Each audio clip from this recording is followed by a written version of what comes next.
बंगाल के खिलाफ जो बैड पब्लिसिटी है, बैड माउथिंग है, बंगाल को छोटा करने का जो मानसिकता है, बंगाल को नीचे दिखाने का जो मानसिकता है, इसके लिए जिम्मेदार कौन है? We didn't receive any concrete answer. उसके बाद हमने पूछा माइग्रेंट वर्कर्स के बारे में कि आपने कहा कि माइग्रेंट वर्कर्स जब फॉर्म फिलअप हो रहा था तो इन्यूमरेशन फॉर्म फिलअप करते वक्त माइग्रेंट लेबर का फैमिली का कोई भी एडल्ट फैमिली मेंबर 18 साल के ऊपर जिसका उम्र हो वो फॉर्म फिलअप करेगा और उसके साथ वो फॉर्म जमा देगा। तो माइग्रेंट लेबर को खुद आने का जरूरत नहीं है। मान लीजिए किसी का घर है हुगली में और वो काम करता है कहीं बाहर में, तमिलनाडु या पंजाब में, तो हियरिंग में आप उसको फिजिकली बुला के हैरेस नहीं कर सकते। अगर देश का सुप्रीम कोर्ट का हियरिंग वर्चुअल हो सकता है, अगर देश के जितने भी हाई कोर्ट्स हैं, हाई कोर्ट्स की हियरिंग वर्चुअल हो सकता है, तो इलेक्शन कमीशन ये हियरिंग वर्चुअल क्यों नहीं करेगा? तो उन्होंने कहा कि ये पॉइंट ठीक है, मैं नोट डाउन करता हूं, आई विल एक्सप्लोर और चर्चा करेंगे।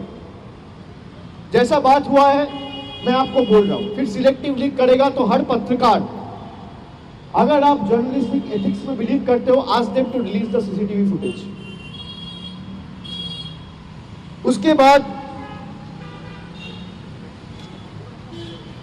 बंगाल के ऊपर जो स्टेप मॉडलिटी ट्रीटमेंट चल रहा है, ये माइक्रो ऑब्जर्वर से स्टार्ट करके बंगाल का क्रेडिबिलिटी खराब करना, बंगालीज को हैरेस करना, बंगाल के लोगों को हैरेस करना।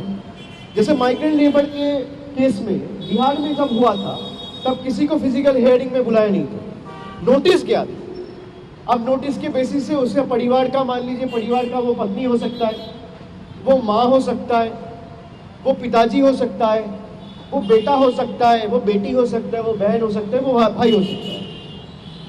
वो परिवार के कोई भी अगर वो नोटिस के बेसिस पे डॉक्यूमेंट लेके बीएलओ को सबमिट कर दिया, उसके बाद कभी उसको हियरिंग में बुलाया नहीं गया। तो बिहार के लिए रूल अलग और बंगाल के लिए रूल अलग क्यों? तो ये 8-10 सवाल हम लोगों ने पूछे और कोई भी वो 2-3 मुद्दा, जैसे एक मैंने बोला पर्सन विद डिसेबिलिटी, एक मैंने बोला 60 के ऊपर जिसका एज है और मेडिकल कंडीशन है, और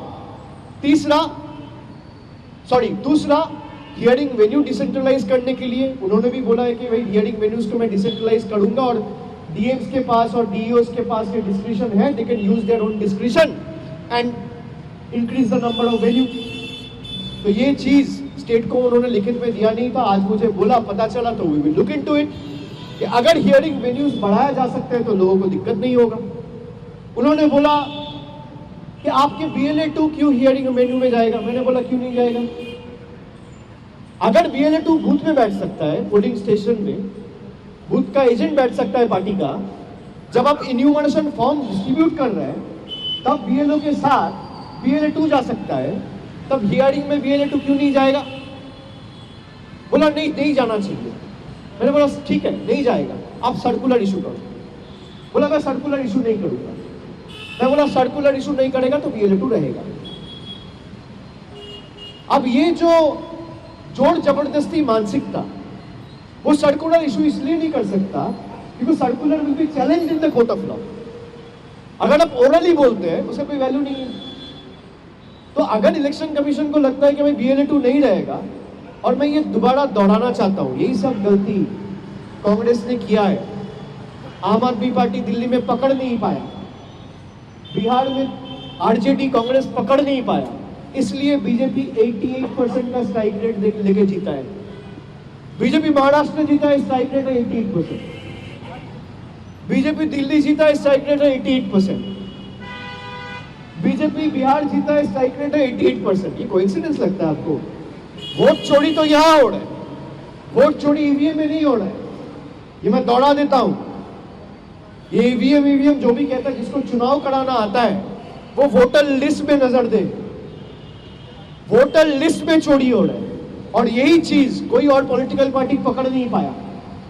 अगर कोई पॉलिटिकल पार्टी कांग्रेस ने पकड़ लिया होता, हरियाणा से, महाराष्ट्र से, न्यू दिल्ली से, बिहार से, चारों स्टेट में BJP हारती।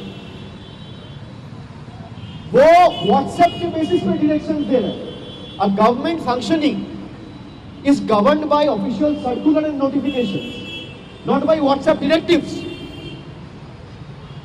The union government plans to run the country on WhatsApp. The Election Commission of India wants to run the country and the state on WhatsApp without issuing any official circular and formal notifications. What is compelling them from issuing notification, from issue and notification? Because they know if we issue a notification, all political party in the country, including us, will have the right to challenge it in the court of law. That is why they are not doing it. Why will BNA2s will not be allowed to be a part of the hearing venues?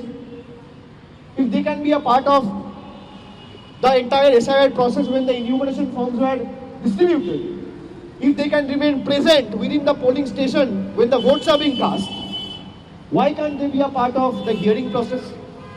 What is it that the Election Commission is trying to hide? Why is it not making the logical discrepancy list public?